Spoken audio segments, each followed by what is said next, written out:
What happens when a man who has everything decides his pregnant wife is something he can simply throw away? Sterling Hale, a millionaire carved from ice, shatters his perfect life and his wife Leora's heart for a younger, more dazzling mistress. He thinks he's won. He thinks he's in control. But he's about to learn the devastating truth. The only thing more dangerous than a woman scorned is a woman who finds her strength. When Leora not only survives, but begins to build a new life with his greatest rival, Sterling's cold facade cracks, unleashing an obsession that will destroy everything he has left. This is a story of ultimate betrayal, a woman's incredible fight for redemption, and the explosive consequences of a powerful man realizing he lost it all. The silence in their Manhattan penthouse was a living entity.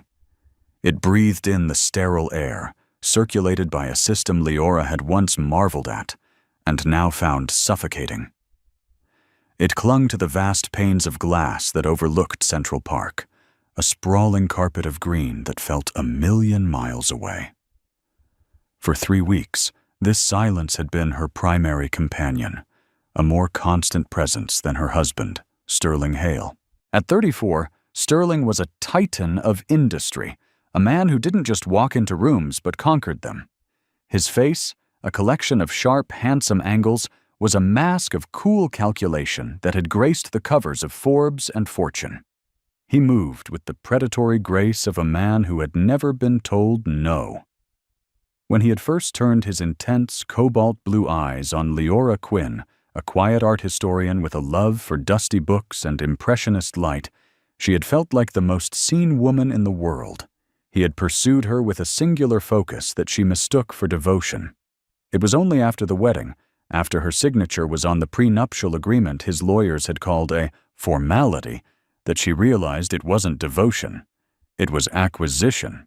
Now, at 28, Leora was 3 months pregnant with their first child, a fact that had brought a flicker of something unreadable to Sterling's eyes before the mask slammed back down.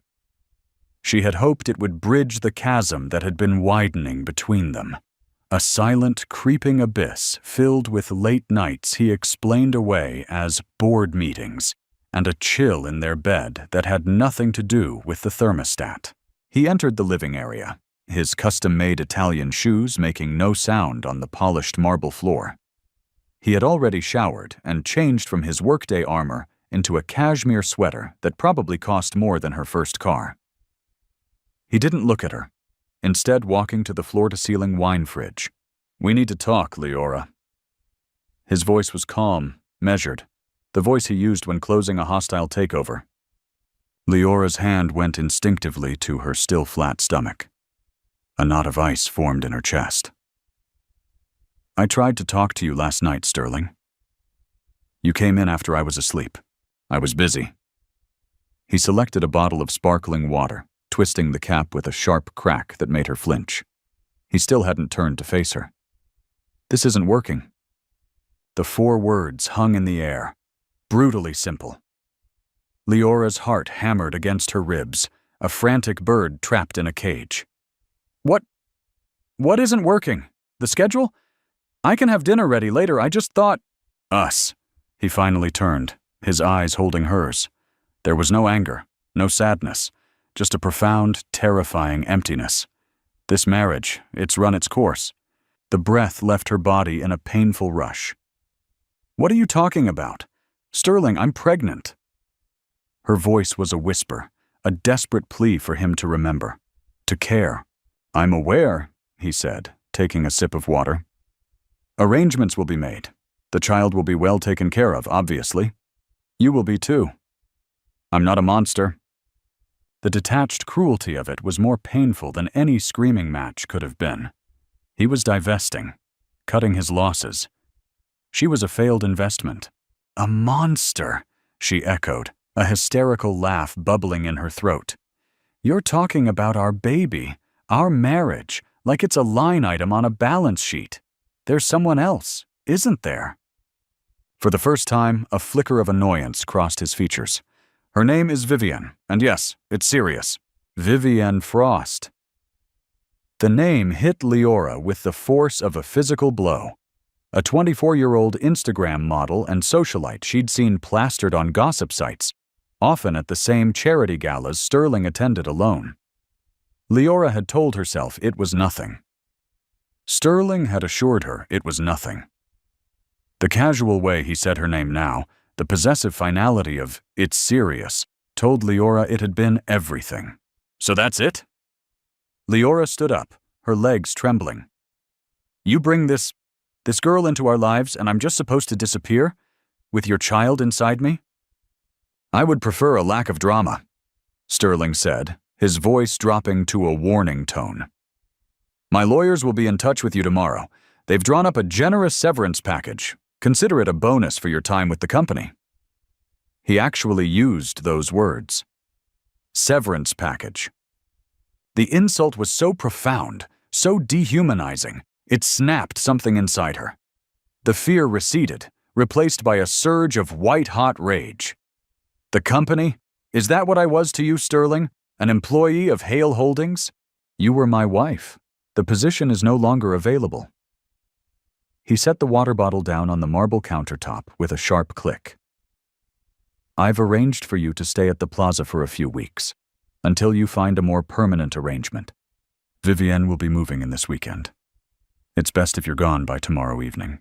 He was evicting her. From her home. From her life. The power imbalance was staggering, absolute. He held every card. The money, the lawyers, the home. He had systematically isolated her from her old life, her old friends, until he was the sun her world revolved around, and now he was extinguishing the light. "No," she said, the word feeling foreign and powerful on her tongue. Sterling raised a perfectly sculpted eyebrow. "No, I will not be discussing my life, or the life of my child, with your lawyers. I will not be packed up and shipped off to a hotel like last season's luggage. You want a divorce, Sterling? You'll have to go through me, not your legal department." He studied her, a flicker of surprise in his cold eyes. He had expected tears, pleading, a swift and tidy collapse. He had not expected defiance. A slow, chilling smile touched his lips. It didn't reach his eyes. "Very well, Leora," he said softly. "But you need to understand something. When I want something, I get it. And when I want something gone, it disappears. Have your little moment of defiance. But don't forget who you're dealing with." He turned and walked out of the room, leaving Leora standing alone in the cavernous silence. The icy knot in her chest had spread, chilling her to the bone. He wasn't just leaving her. He was erasing her. And as her hand trembled over the slight curve of her belly, she knew this wasn't just a divorce. It was a war for her survival, and the survival of the one pure thing she had left. The next 24 hours were a blur of calculated cruelty. By morning, Leora's access to their joint accounts was frozen. A curt email from Sterling's personal assistant informed her that a moving service, for her convenience, would arrive at 2 p.m. to pack her personal belongings and transport them to a storage unit. The key to the penthouse would be deactivated at 6 p.m. sharp. He was dismantling her life with the efficiency of a corporate restructuring. Her best friend, Piper Hart, a fiery redhead and struggling theater actress who had never trusted Sterling, was there in an hour, her arms full of bodega coffee and righteous fury. "The son of a bitch!" Piper seethed, pacing the length of the enormous walk-in closet while Leora numbly pointed at clothes. The actual, literal son of a bitch. A severance package? Does he think he's God? "He thinks he's Sterling Hale," Leora replied, her voice hollow. "To him, that's the same thing." Packing was a surreal experience. This dress, bought for a gala where Sterling had ignored her all night. Those shoes, a thoughtful gift after he'd missed their anniversary. Each item was a ghost, a memory of a love she now realized had been a meticulously crafted illusion. The movers, two burly men who refused to make eye contact, worked with a silent, grim efficiency, that made it feel like they were packing up a dead person's effects. By 5 o'clock, Leora was standing on Park Avenue with 2 suitcases, her purse, and a check Piper had pressed into her hand. The doorman, who had greeted her with a deferential Mrs. Hale for 3 years, now looked straight through her. Her key was just a piece of useless metal. She was officially an exile. Piper took her to her tiny, cluttered but warm apartment in the West Village. It was a 5th-floor walk-up that smelled of old books and brewing tea, a world away from the sterile, scentless air of the penthouse. For the first week, Leora barely left the guest room. She slept, cried, and stared at the ceiling, the psychological whiplash leaving her nauseous and dizzy. The morning sickness was a cruel, constant reminder of the baby that Sterling referred to as an arrangement. Her first communication from Sterling's legal team was a thick, intimidating packet of documents. The terms were brutally clear. In exchange for her signing an ironclad NDA and agreeing to a swift, uncontested divorce, she would receive a one-time payment. The custody arrangement for the unborn issue was laid out in chilling detail. Sterling would have sole legal custody, with Leora being granted supervised visitation rights at his discretion. They were trying to buy her child. "He can't do this!" Piper raged, throwing the papers onto her coffee table. "This is insane! He's trying to bully you into disappearing!" "It's not bullying," Leora said, a dead calm settling over her. "It's strategy." That was the moment the embers of her old self, the sharp, analytical mind of the historian, began to glow. She had spent years studying the strategies of kings and conquerors. Sterling was no different. He was using overwhelming force to secure a quick, unconditional surrender. And she wouldn't give it to him. With Piper's help, she found a small, fiercely intelligent family law attorney named Serena Cruz. Serena, a woman whose sharp suits and sharper mind commanded respect, read through the proposed agreement, her expression growing stormier with each page. "This isn't an agreement, Miss Quinn," Serena said, her voice laced with steel. "It's a declaration of war. Mr. Hale is used to people folding. We're not going to fold." The first step was survival. The check from Piper wouldn't last forever. Leora started selling off the jewelry Sterling had bought her, the consolation prizes, the guilt gifts. Each transaction felt like shedding a layer of a false skin. With the money, she rented a small, one-bedroom apartment in a modest building in Greenwich Village. It was sparse, with second-hand furniture and walls that needed painting. But it was hers. One rainy Tuesday, feeling a desperate need for air, she found herself wandering through the small, independent art galleries that dotted the neighborhood. The quiet reverence of the spaces soothed her frayed nerves. In one gallery, a collection of stark, powerful photographs of urban decay caught her eye. She was so absorbed in one particular piece, a shot of a single, resilient weed growing through a crack in a concrete monolith, that she didn't notice the man who had come to stand beside her. "It's incredible, isn't it?" a deep voice said. "How life finds a way." Leora turned. The man was tall and lean, with dark, thoughtful eyes and a shadow of a beard. He was dressed in a well-tailored but unassuming gray suit. There was a quiet intensity about him that was compelling. "It is," she agreed, turning back to the photo. "It's defiant." An apt word. He gestured to the photograph. "Most people see the decay. You see the defiance." He smiled, a genuine warm expression that was a startling contrast to Sterling's cold smirks. "I'm Cassian Wolfe." The name sent a jolt through her. Cassian Wolfe, the CEO of Wolfe Development. He was Sterling's most significant and bitter rival. They were polar opposites in the business world.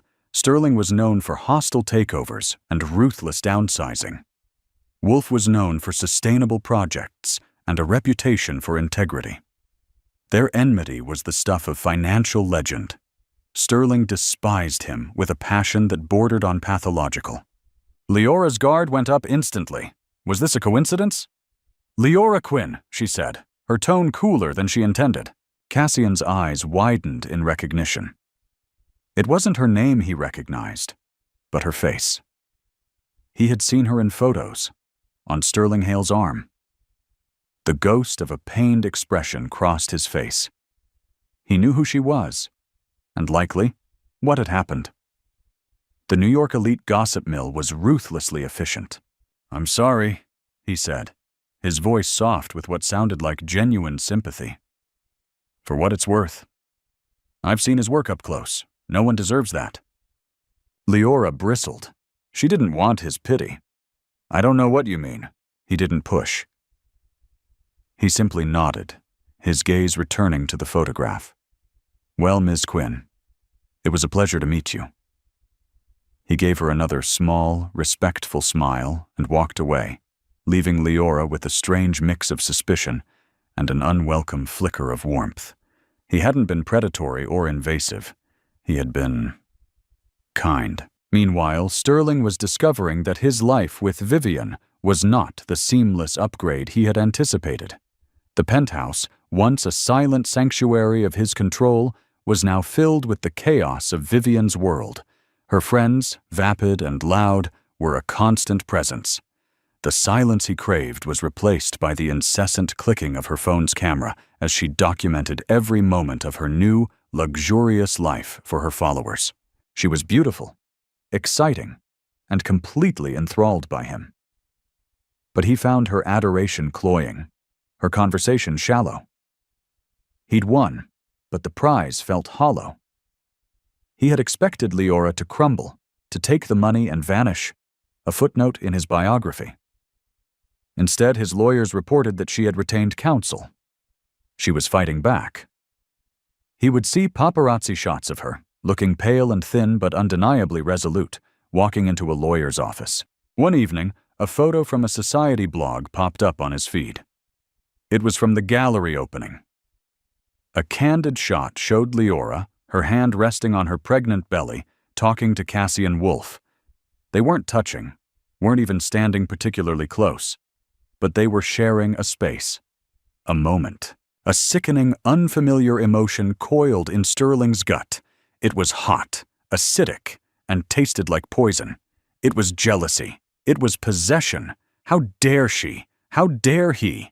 She was still Mrs. Sterling Hale. She was carrying his child. The sight of her in the same frame as his most hated rival was a personal, intolerable affront. He picked up his phone and dialed his head of security.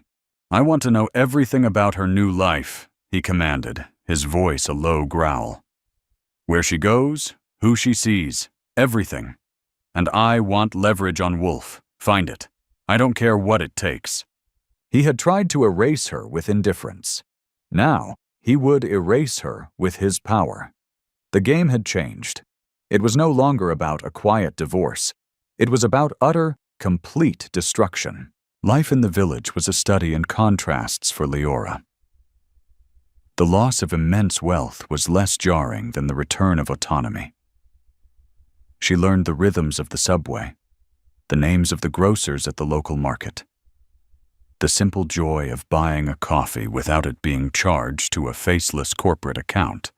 It was a smaller life, but it was profoundly and wholly her own. The legal battle was a slow, grinding war of attrition. Sterling's lawyers sent endless motions, demanded exhaustive financial disclosures from her pre-marriage life, and attempted to paint her as an unstable gold digger. Serena Cruz was a bulldog, countering every move with meticulous, unyielding professionalism. "He's trying to bankrupt you emotionally," Serena told her during one grueling strategy session. "Don't let him." Leora's second encounter with Cassian Wolfe was just as unexpected as the first. She was in a small, independent bookstore, running her hand over the spines of art history texts when he spoke her name. Leora. She turned, startled. He was holding a biography of the architect Louis Kahn. He looked less formal today, in dark jeans and a simple, well-fitted shirt. "Mr. Wolfe?" "Cassian, please," he insisted, a gentle smile in his eyes. He gestured with the book. "A fan of Kahn?" "I am," she admitted. "I wrote my master's thesis on his use of light at the Kimball Art Museum." A look of genuine delight spread across his face. "The Kimball is a masterpiece. It's practically a religious experience. For the next 20 minutes, they forgot who they were, the jilted wife, the corporate rival, and became two people nerding out over architectural theory. He spoke with a passion and intelligence that was captivating. He wasn't just a developer who built glass towers. He was a man who understood the soul of a building. "Listen," he said as they stood by the door. "This is going to sound forward, and please feel free to say no. I'm hosting a small dinner party on Friday. A few friends, architects, artists, low-key. I think you'd find it interesting. No ulterior motives, I promise. Just good conversation." Leora hesitated. Her every instinct, honed by years of Sterling's manipulations, screamed at her to be suspicious. Why was he being so kind? But another, quieter voice, the one that was tired of being afraid, urged her to say yes. She was lonely. She missed being around people who shared her passions. "I'd like that," she said, surprising herself. The dinner party was at his Soho loft, a stunning space filled with books, art, and warm, reclaimed wood. It was the antithesis of Sterling's penthouse, a home, not a showroom. The guests were warm, engaging, and blissfully unaware of her connection to Sterling Hale. For the first time in months, Leora felt like herself again. Not the discarded wife, but Leora Quinn, the art historian. She and Cassian talked for an hour, uninterrupted. He told her about his start, how he worked his way up from a small construction firm. His vision always focused on creating spaces that served communities, not just egos. He listened, truly listened. As she spoke about her abandoned career, the passion she still held for it. "You should be working in the field," he said, his expression serious. "You have a brilliant eye. Have you ever considered art consulting for architectural firms? Curating the spaces they build?" "I wouldn't even know where to start," she confessed. "You start by building a portfolio," he said simply. "Offer your services pro bono to a small firm on a notable project. Build your name." He paused. "A friend of mine is heading a new community library project in Brooklyn. They have a shoestring budget for acquisitions. They could use someone with your expertise to help them source affordable, meaningful pieces from local artists." It wasn't a handout. It was a door, slightly ajar. It was a sign of respect for her talent, something she hadn't felt in years. Tears pricked her eyes. "Thank you, Cassian. That means a great deal." Their relationship grew slowly, organically, from that night on. They met for coffee to discuss the library project. He'd send her articles about new exhibitions. She found herself looking forward to his texts, to his calm, steady presence. He never once spoke ill of Sterling. He never pried into the details of her divorce. His focus was always on her future. The library project became her lifeline. She threw herself into it, scouring student showcases and small galleries, meeting with young, hungry artists. She was good at it. She was negotiating deals, curating a collection, bringing a space to life. She was building something, just as Sterling was trying to tear her down. The slow shift in her was palpable. The fear that had been her constant companion began to recede, replaced by a budding confidence. Her body was changing, the gentle swell of her pregnancy now a visible, reassuring curve.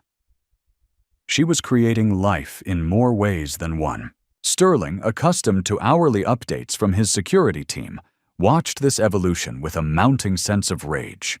He saw photos of Leora, her face animated and happy, leaving the library site in Brooklyn. He saw her sharing a laugh with Cassian Wolfe over coffee. The narrative he had constructed in his mind, the pathetic, broken wife, was being rewritten before his eyes. And he was not the author.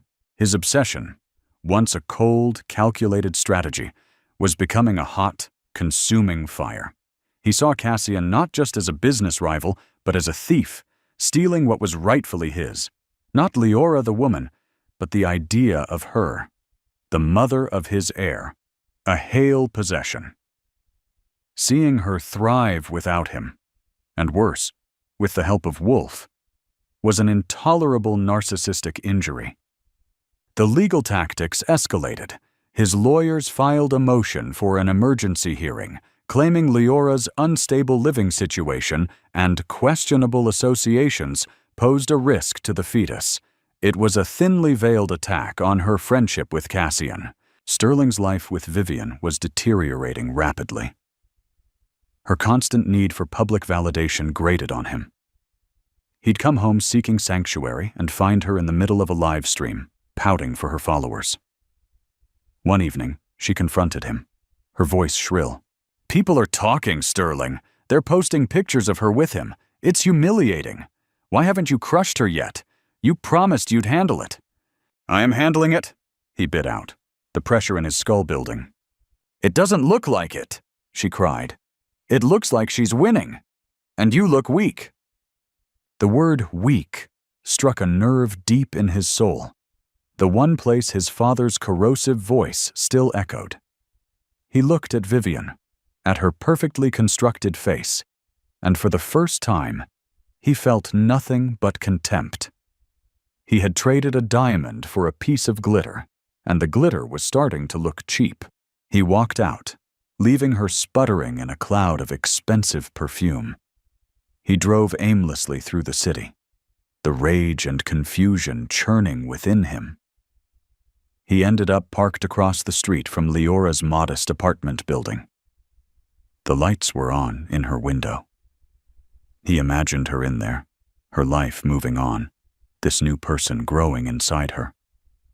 A life he had created and discarded. Then, he saw it. Cassian Wolf's car pulled up. He got out, holding a bag of what looked like takeout. He buzzed, was let in, and a few moments later, his silhouette appeared in her window next to hers. Sterling's hands clenched the steering wheel until his knuckles were white. It was no longer about strategy. It was no longer about business. It was primal. He had to break them. He had to prove that he was the architect of her world, and if he couldn't build it, he would burn it to the ground. The motion for an emergency hearing was Sterling's declaration of total war. He was no longer trying to control the narrative. He was trying to scorch the earth. The legal filing was a masterpiece of character assassination, filled with half-truths and vicious innuendo. It painted Leora as a reckless, emotionally volatile woman, and Cassian as a predatory opportunist using her to get at Sterling. It requested that the court order a psychiatric evaluation for Leora and grant Sterling temporary sole custody of the baby the moment it was born. Sitting in Serena Cruz's office, Leora read the document, her hands shaking. The words were a violation, a twisting of her reality into something ugly and unrecognizable. "He's using the baby as a hostage," Leora said, her voice trembling with a fury that burned away her tears. "This isn't about his concern for the child. It's about punishing me for not breaking." "It's a classic, scorched earth tactic from a narcissist," Serena said, her face grim. "He can't stand that you're building a new life, particularly with Cassian Wolf. We fight it. We document everything. Your work on the library project, your stable home, your prenatal appointments. We build a fortress of facts to withstand his fiction." The hearing date was set. The psychological toll was immense. Leora felt as though she were living under a microscope, every action scrutinized, every choice second-guessed. Sleep offered little escape, her dreams filled with sterile courtrooms and Sterling's cold, triumphant smile. Cassian was her rock. When she called him, her voice cracking as she told him about the court filing, he was at her apartment within the hour. He didn't offer platitudes or false reassurances. He sat with her, read the entire document, and his jaw tightened with a quiet, controlled anger. "He will not win this, Leora," Cassian said, his voice a low, steady anchor in her storm. "My lawyers will coordinate with Serena. We'll provide any and all documentation to refute these lies. I won't let him do this to you." His steadfastness was a balm to her shredded nerves. But a seed of guilt took root in her heart. "He's doing this because of you, Cassian. If I hadn't let you into my life, no. He cut her off gently but firmly, turning to face her. His dark eyes were intense, serious. He's doing this because he's a bully who is terrified of losing control. He would have found another reason, another person to use as a weapon. This is who he is. The only thing that has changed is that you are not facing him alone.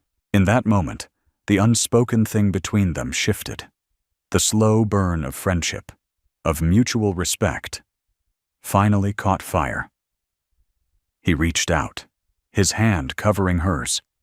It was the first time he had touched her with such deliberate tenderness. The warmth of his skin was a stark contrast to the memory of Sterling's icy touch. "I'm falling in love with you, Leora," he said, his voice barely a whisper. "I know the timing is a disaster. I know your life is a battlefield right now. But I can't pretend it's just friendship anymore." Tears streamed down Leora's face, not of sorrow, but of a profound, overwhelming relief. It felt like the first breath after being held underwater for too long. "I think I'm falling in love with you too," she confessed. Their first kiss wasn't a desperate, passionate affair. It was gentle, hesitant, a question and an answer all at once. It was a promise of a future she hadn't dared to imagine. Sterling, however, was spiraling. His obsession was consuming his life. He was distracted at work, his Midas touch faltering. He made a reckless, ill-advised bid in a major auction for a new telecom company, a move driven by ego rather than strategy, and lost millions. His board members were starting to whisper. The infallible Sterling Hale was looking volatile. His home life was a wasteland.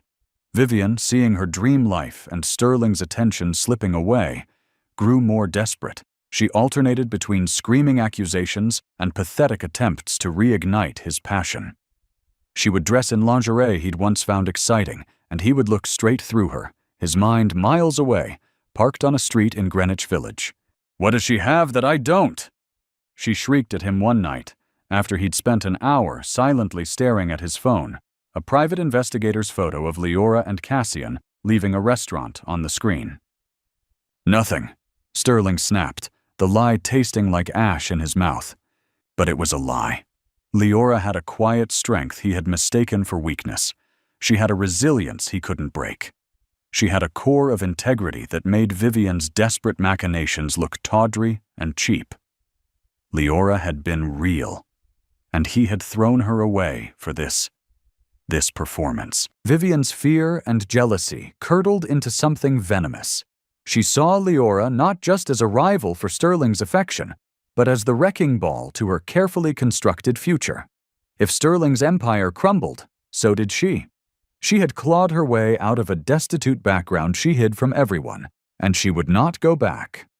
She decided to take matters into her own hands. She found Leora's address.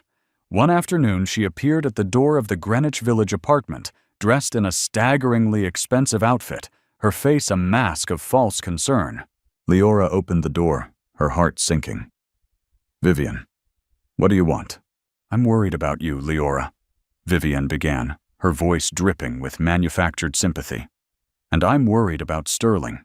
This war between you, it's destroying him." "This war was declared by him," Leora said coolly, not inviting her in. "But you keep fighting back," Vivian pressed, her eyes glinting.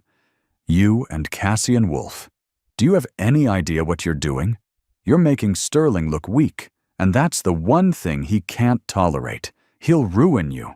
He'll ruin Wolf. He will burn everything to the ground before he loses." "Is that a threat?" Vivian's facade cracked, a sneer twisting her perfect lips. "It's a fact. You think you're so righteous, don't you? The poor, abandoned wife. But you're not as innocent as you look. I know you were feeding him doubts about me long before I came along. I know you were playing the victim to make him feel guilty." Leora stared at her, bewildered. "What are you talking about? I never did that." "Oh, please," Vivian scoffed. "Don't play dumb. You think you can just take him back? He doesn't want you. He's only doing this because his ego is bruised. Leave him alone. Disappear. Take the money and go. It's the best thing for everyone, especially your baby." The confrontation was bewildering, Vivian's accusations nonsensical. But it was also revealing. Vivian wasn't a confident victor. She was terrified. She was standing on a trapdoor and she knew it. The exchange, however, had been observed. A man in a parked car across the street had filmed the entire thing on his phone. He was a private investigator. But he wasn't working for Sterling. He was working for Cassian. After the court filing, Cassian had, with a heavy heart, hired a discreet firm to tail Vivian, suspecting she was more than just a passive player in Sterling's cruelty. He needed to protect Leora from all angles. That night, Cassian watched the video. He saw Vivian's desperation, heard her bizarre, baseless accusations. Something felt off. On a hunch, he had the investigator do a deep dive, not just on Vivian Frost, the model, but on who she was before. What he found was the hidden motive, the secret that powered her entire existence, and it was the key that would unlock Sterling's self-made prison and bring his carefully constructed world crashing down. The day of the custody hearing dawned gray and oppressive. The sky over Manhattan the color of bruised slate. The courtroom was a cold, wood-paneled box, designed to intimidate and diminish. Leora sat beside Serena Cruz, her back straight, her hands clasped tightly over her 6-month pregnant belly. Cassian sat 2 rows behind her, a silent, solid presence. Sterling sat at the opposing table, flanked by a team of 3 lawyers. He looked impeccable in a dark, severe suit, his face an unreadable mask of stone. He refused to look at Leora, his gaze fixed on the judge's empty bench. He radiated an aura of immense, unshakable power. The hearing began, and Sterling's lead attorney, a slick, silver-haired man named Lincoln Graves, went on the attack. He painted a picture of Leora's life as one of instability, citing her move to a less secure neighborhood and her inadvisable relationship with a man known to have a vendetta against Mr. Hale. He was weaving a fiction of recklessness, and with every word, Leora felt her reality slipping. Then Serena Cruz rose to speak. "Your Honor," she began, her voice calm and clear. "We are not here today because of my client's instability. We are here because of Mr. Hale's obsession." Serena systematically dismantled their case. She presented Leora's lease, her prenatal records, glowing letters of recommendation from the library board. She presented a detailed report from a child psychologist who had evaluated Leora and found her to be remarkably resilient and eminently prepared for motherhood. Then she played her trump card.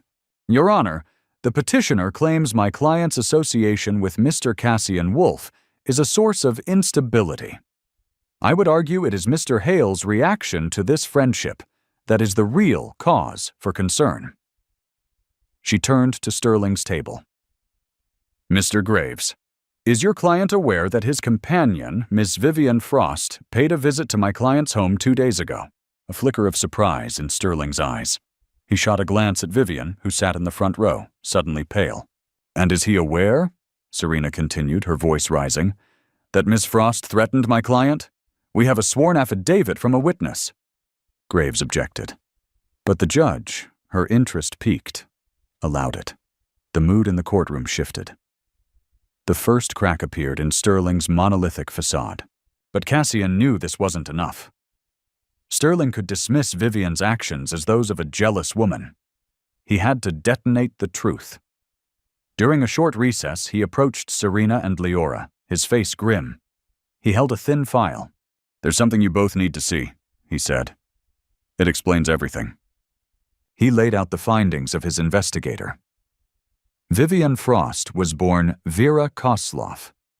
Her father, a small-time contractor in New Jersey, had been driven into bankruptcy and despair a decade earlier after his company was deliberately crushed in a hostile materials buyout.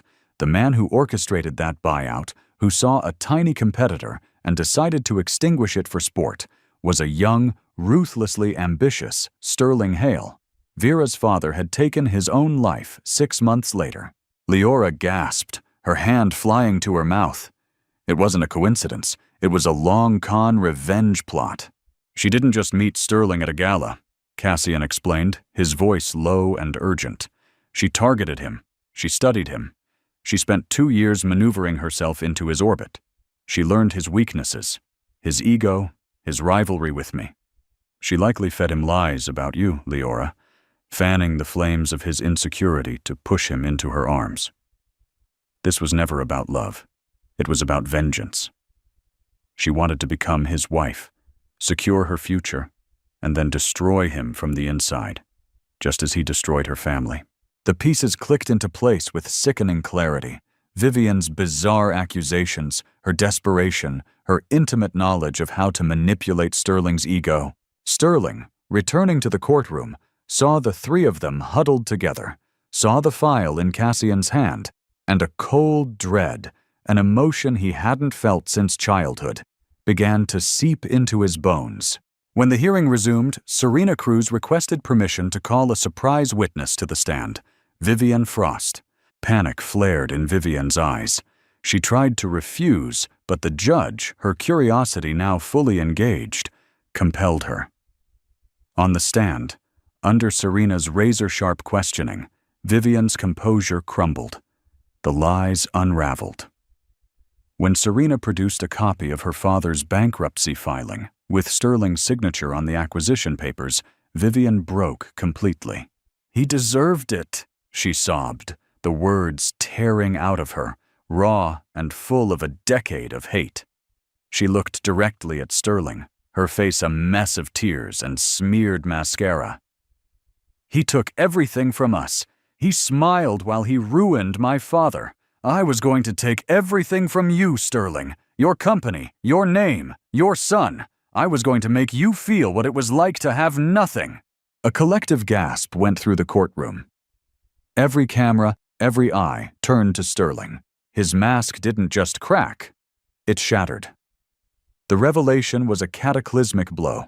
He stared at Vivian, this woman he had chosen, and saw not a prize, but a viper he had willingly brought into his bed.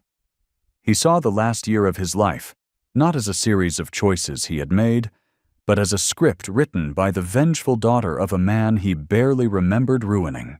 His betrayal of Leora wasn't even his own idea. It was a symptom of his own vanity, expertly manipulated. The power he cherished, the control he wielded with such arrogance, was an illusion. He had been a puppet. He looked at Leora, truly looked at her for the first time in a year. He saw the woman he had loved, the quiet strength he had callously misjudged, the life they were supposed to have. He saw the swell of her stomach, containing a child born of a love he had murdered.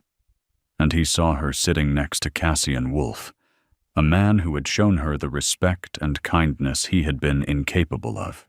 The judge's voice was a distant buzz. The lawyer's words were meaningless noise. The entire foundation of Sterling's identity, the master of the universe, the man in control, had been pulverized. He had lost everything. Not his money, not his company. But the one thing he now realized was priceless. A genuine human connection. He hadn't just been left. He had been exposed as a fool. He stood up abruptly, his chair scraping loudly against the floor. He didn't say a word. He simply turned and walked out of the courtroom. His shoulders, for the first time in his life, slumped in defeat.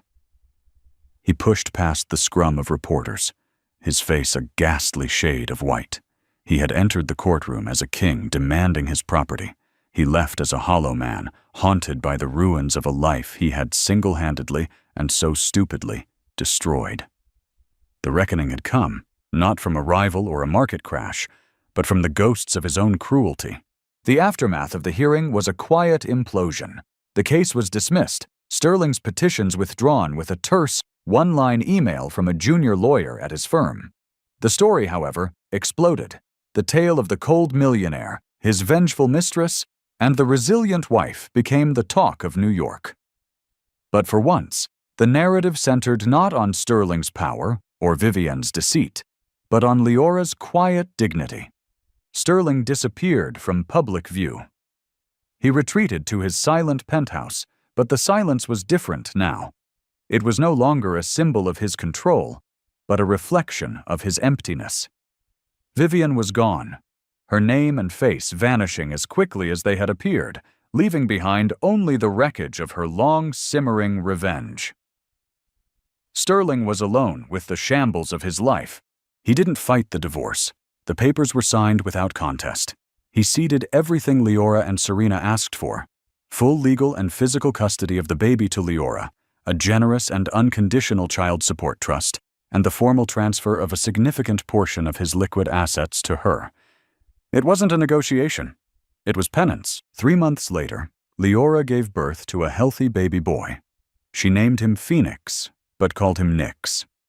He had her warm brown eyes and a stubborn tuft of dark hair.